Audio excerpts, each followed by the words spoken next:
আজ আমি সাকিব খান অভিনীত সদ্য মুক্তি পাওয়া রকস্টার মুভিটির এক্সপ্লেন করব। সিনেমাটি প্রপার এনজয় করতে চাইলে অবশ্যই হলে গিয়ে দেখবেন।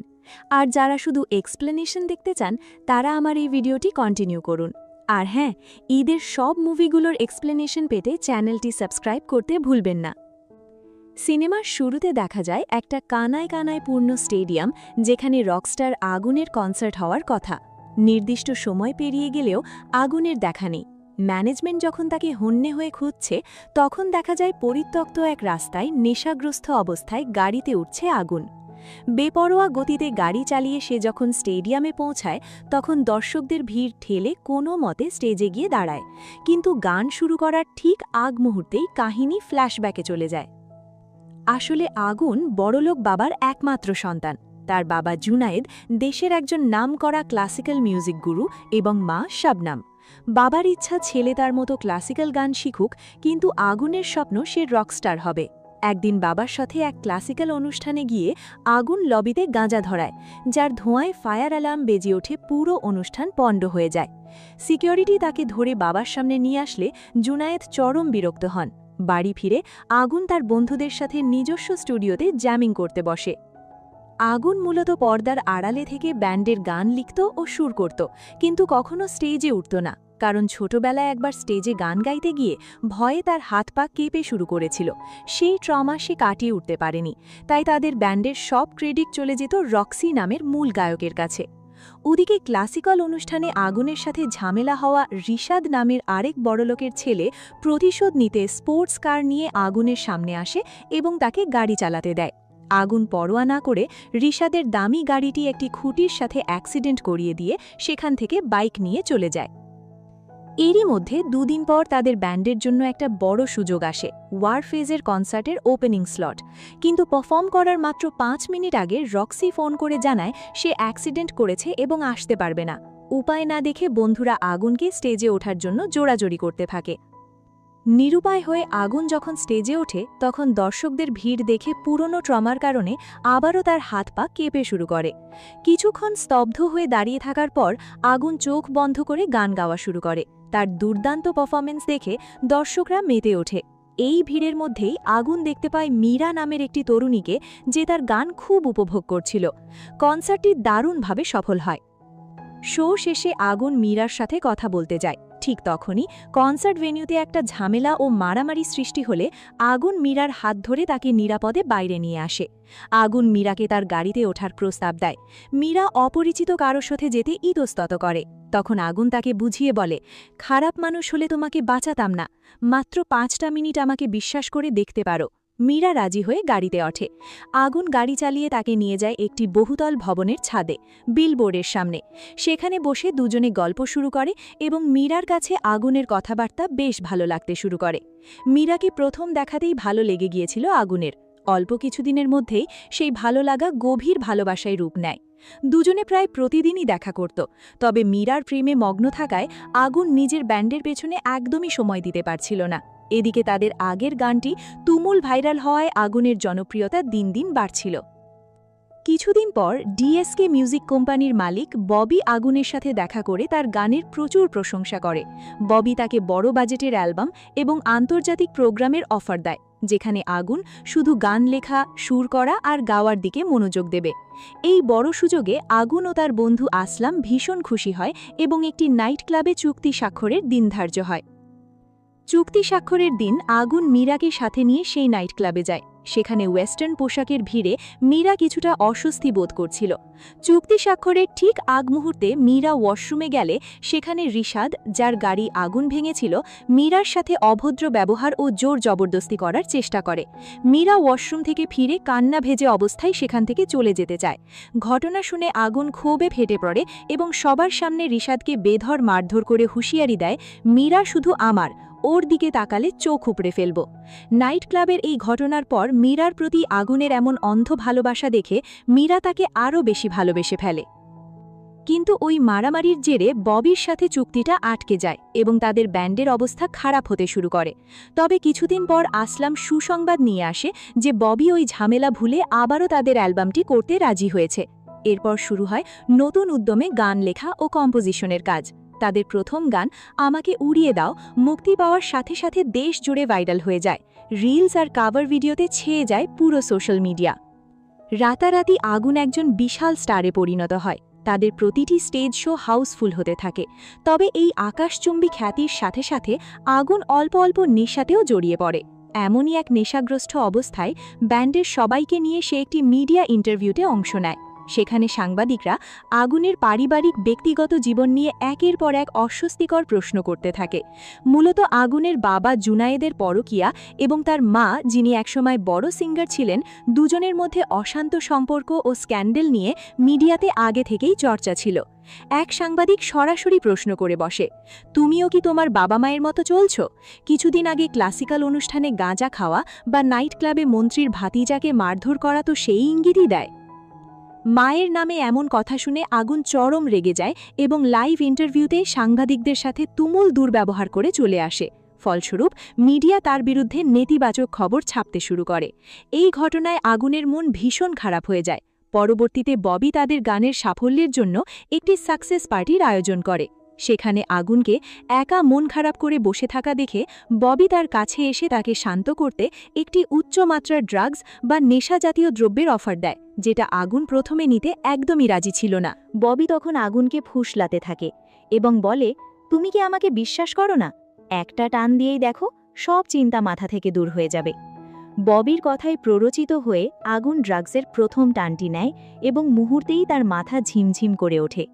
এরপর সে আরও কয়েকবার নেশা নেয়। আসলে আগুনের এই নেশায় ডুব দেওয়ার পেছনে আরেকটি বড় কারণ ছিল, সে অনেক দিন ধরে মীরার সাথে কোনো যোগাযোগ করতে পারছিল না। ব্যস্ততার মাঝেও সে যখনই মীরাকে ফোন করত, তাকে পেত না। বন্ধুদের দিয়ে খোঁজ নিয়েও কোনো লাভ হয়নি। তার উপর আজ লাইভ ইন্টারভিউতে বাবা মাকে নিয়ে সাংবাদিকরা করা আজেবাজে মন্তব্য তাকে মানসিকভাবে ভেঙে ফেলে। নেশার ঘোরে আগুন সমস্ত চিন্তা ভুলে অন্য এক জগতে হারিয়ে যায় এবং চারপাশে কয়েকজন মেয়েকে নিয়ে হুল্লোড় শুরু করে। ঠিক তখনই সেখানে এসে হাজির হয় মীরা।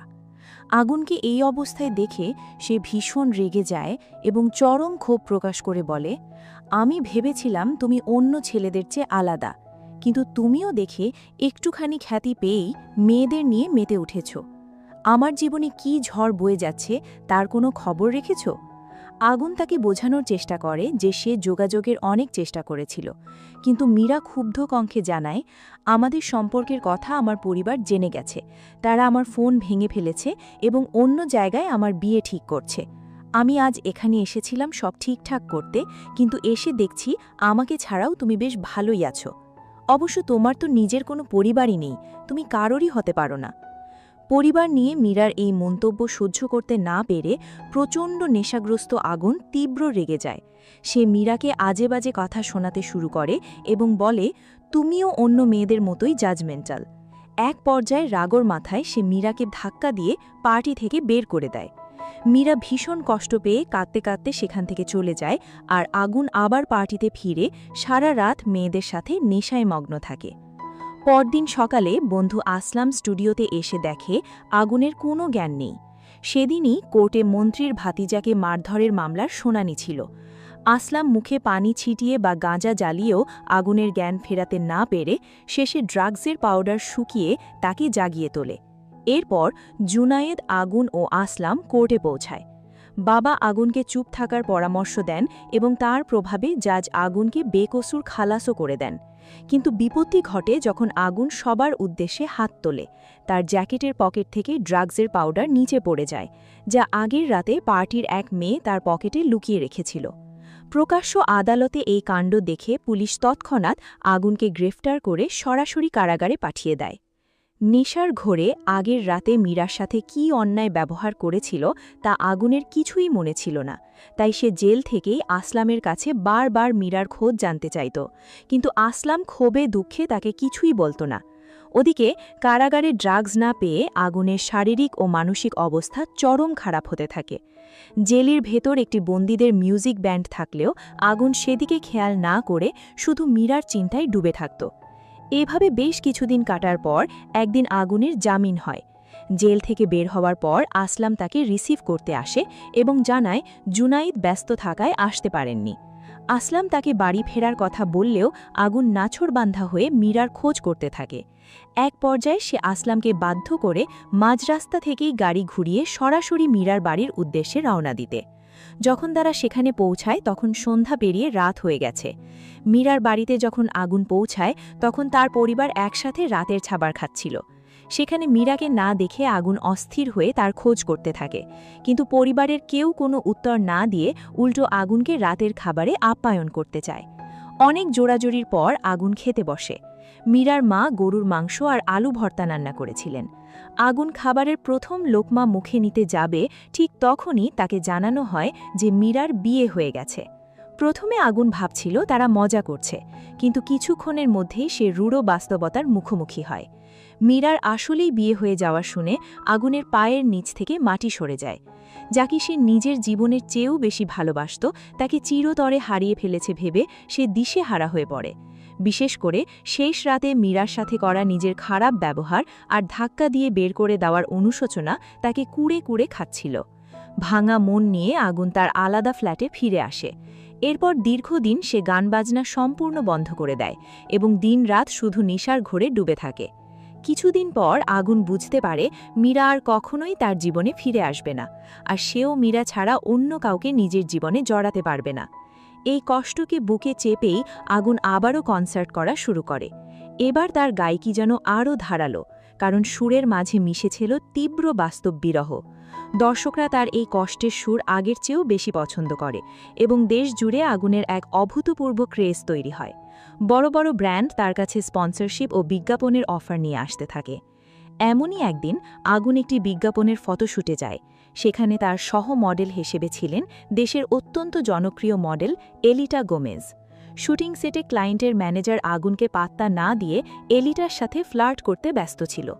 দীর্ঘক্ষণ অপেক্ষা করার পর আগুন বিরক্ত হয়ে টেবিলের ওপর থাকা একটি মদের বোতল ফ্লোরে আছাড় দিয়ে ভেঙে ফেলে। তার এই মারকুটে আচরণ দেখে ম্যানেজার দ্রুত কন্ট্রাক্ট সাইন করায়। আগুন সবার সামনেই সেখানে একটি গাঁজা জ্বালিয়ে টান দিতে থাকে, যা দেখে এলিটা মনে মনে আগুনের প্রতি ভীষণ আকৃষ্ট হয়। ফটোশ্যুট শুরু হলে দেখা যায় এত গ্ল্যামারাস একজন মডেল পাশে থাকা সত্ত্বেও আগুনের চোখে মুখে কোনো অভিব্যক্তি নেই। সে একদম নির্বিকার। ডিরেক্টর কিছুক্ষণের জন্য শর্ট ব্রেক দিলে এলিটা আগুনের পাশে এসে বসে এবং বলে, আমি আপনার গানের মস্ত বড় ভক্ত। স্টেজে আপনাকে যতটা চঞ্চল আর আত্মবিশ্বাসী দেখায়, বাস্তবে তো আপনি দেখছি ভীষণ চুপচাপ আর লাজুক। আগুন আলতো হেসে উত্তর দেয়, মানুষকে সবসময় আসল রূপটা দেখানো যায় না। শুটিং শেষে সেদিন এলিটা আগুনের অ্যাপার্টমেন্টে আসে। দুজনে পাশাপাশি বসে মদ্যপান করতে করতে এক পর্যায়ে বেশ ঘনিষ্ঠ হয়ে পড়ে। আগুন যখন এলিটার কাছাকাছি যায়, ঠিক তখনই হঠাৎ তার মনে মীরার স্মৃতি ভেসে ওঠে। মীরার স্মৃতি মনে পড়তেই আগুন এলিটার থেকে দূরে সরে আসে এবং মন খারাপ করে রুম থেকে বেরিয়ে যেতে নেয়। এলিটা অবাক হয়ে তাকে আটকে প্রশ্ন করে, এটা তোমার অ্যাপার্টমেন্ট, চলে গেলে আমি চলে যাব, কিন্তু তুমি কেন যাচ্ছ? আমার মধ্যে কি কোনো সমস্যা আছে? আগুন নরম গলায় উত্তর দেয়, না, তুমি একদম পারফেক্ট। সমস্যা আমার মনে, সেখানে একজন স্বপ্নের মানুষ জড়িয়ে আছে, তাই আমি তোমার কাছাকাছি আসতে পারলাম না, কিছু মনে করো না। এলিটা দীর্ঘশ্বাস ফেলে বলে, পছন্দের মানুষ থাকা ভালো, তবে ভুল মানুষকে ভালোবেসে নিজের জীবনটা নষ্ট করো না। এরপর এলিটা সেখান থেকে চলে যায়। আবারও শুরু হয় আগুনের ব্যস্ত জীবন। সপ্তাহে একের পর এক কনসার্ট চললেও মনের ভেতর জমানো কষ্টটা দর্শকদের বুঝতে দিত না সে। এমনই এক বিশাল কনসার্টে পিয়ানো বাজিয়ে গান গাওয়ার সময় হঠাৎ আগুনের গলায় প্রচণ্ড সমস্যা হয় এবং সে স্টেজে লুটিয়ে পড়ে। দ্রুত তাকে হাসপাতালে নেওয়া হলে ডাক্তার জানান, দীর্ঘদিন ধরে অতিরিক্ত নেশা করে জোরপূর্বক গান গাওয়ার কারণে আগুনের ভোকাল কর্ড মারাত্মকভাবে ক্ষতিগ্রস্ত হয়েছে। আগামী 2-3 মাস সে কোনো গান গাইতে পারবে না, এমনকি কথাও বলতে পারবে না।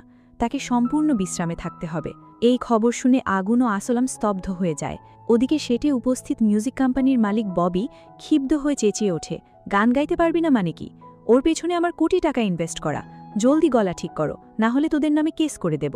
ববি রাগ করে চলে গেলে আসলাম আগুনকে সান্ত্বনা দিয়ে বলে, তুই চিন্তা করিস না, কিছু শো ক্যান্সেল করব, আর বাকি শোগুলোতে তুই শুধু স্টেজে দাঁড়িয়ে লিপসিং করবি, কেউ টের পাবে না। 2 দিন পর হাসপাতাল থেকে ছাড়া পেয়ে আগুন তার অ্যাপার্টমেন্টে ফেরে। দুঃসময়ে অন্য সবাই একে একে চলে গেলেও আসলাম তার পাশেই থেকে যায়। আগুন ইশারায় আসলামকে জিজ্ঞেস করে, সবাই তো চলে গেল, তুই কেন এখনো আমার সাথে আছিস? আসলাম ইমোশনাল হয়ে পুরনো দিনের কথা মনে করিয়ে দেয়। আমার বাবা অনেক কষ্ট করে আমাকে বড়লোকের স্কুলে ভর্তি করিয়েছিলেন, কিন্তু সেখানে সবাই আমাকে তুচ্ছ তাচ্ছিল্য করত। একদিন তারা আমাকে বাথরুমে আটকে রেখে মজা নিচ্ছিল, তখন তুই এসে আমাকে বাঁচিয়েছিলি। সেদিন থেকে তুই আমার পাশে আছিস। আজ তোর এই খারাপ সময় আমি তোকে ছেড়ে কিভাবে যাই? গান না গাইতে পারায় চুক্তির শর্তভঙ্গ ও দেনার দায়ে আস্তে আস্তে আগুনের গাড়ি, বিলাসবহুল ফ্ল্যাট সব কিছুই হাতছাড়া হয়ে যায়। রাতারাতি সে পুরোপুরি নিঃস্ব হয়ে পড়ে। কিছুদিনের জন্য এখানে সেখানে যাযাবরের মতো কাটিয়ে অবশেষে সে তার বাবার বাড়িতে ফিরে আসে।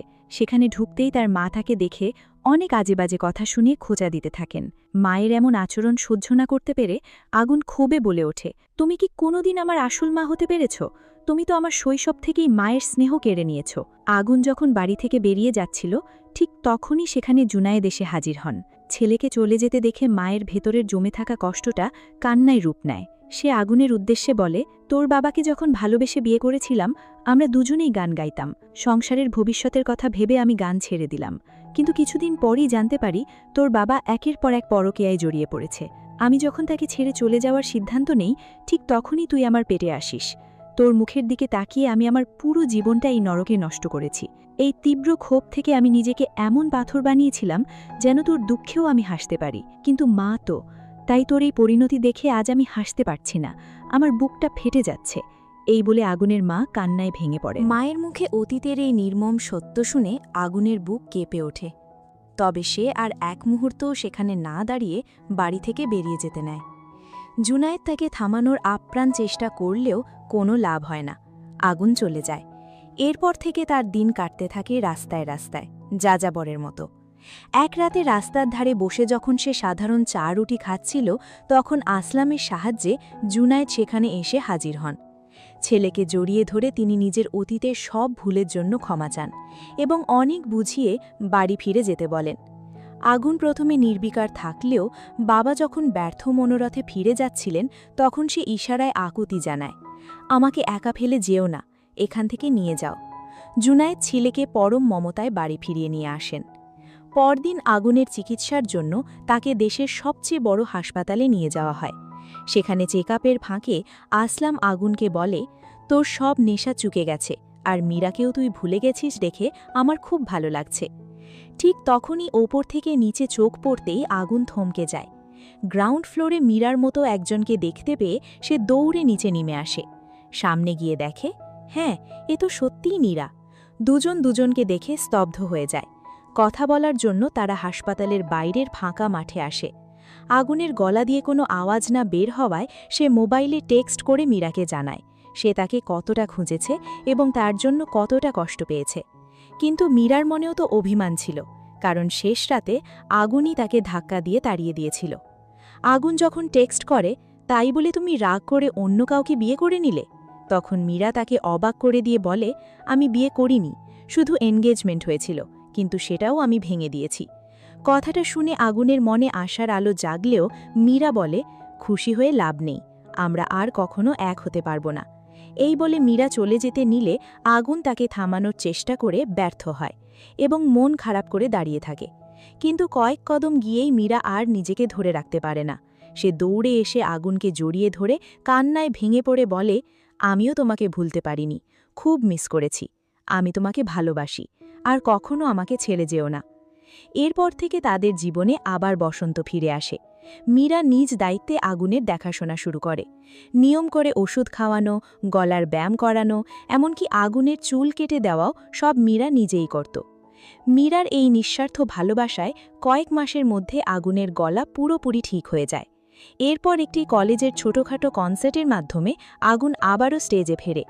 দর্শক শ্রোতাদের দারুণ সাড়া দেখে বোঝা যায় আগুন পূর্ণ শক্তিতে কামব্যাক করেছে। এর মাঝেই তারা দুজন বিয়ে করে সংসার শুরু করে।